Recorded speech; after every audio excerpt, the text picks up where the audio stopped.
hasta el 15 de diciembre es legal la propaganda electoral en la vía pública por las elecciones internas simultáneas del 17 de diciembre próximo. Sin embargo, muchos no aguantaron las ansias y sus rostros ya están en las calles desde hace varios días. La justicia electoral anunció que el periodo de propaganda electoral en la vía pública comienza desde hoy. Sin embargo, varios precandidatos y precandidatas no esperaron la luz verde para empezar a llenar la ciudad con sus afiches, pancartas, pasacalles y pintatas de todos los tamaños y colores.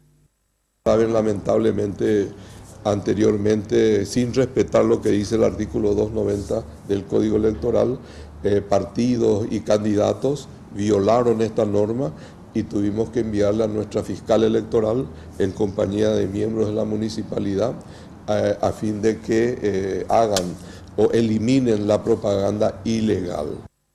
En los próximos 30 días, los rostros de los políticos inundarán el paisaje en las calles, avenidas, barrios y ciudades de cara a las elecciones internas del 17 de diciembre. Esto está regulado en el artículo 290 del Código Electoral. No es un capricho, sino que está establecido por ley. Y para los medios masivos de comunicación, para la televisión, para las radios, para los diarios, rige solamente por 10 días. Según el Código Electoral, las propagandas deben también contener las propuestas y estar ubicadas en lugares específicos.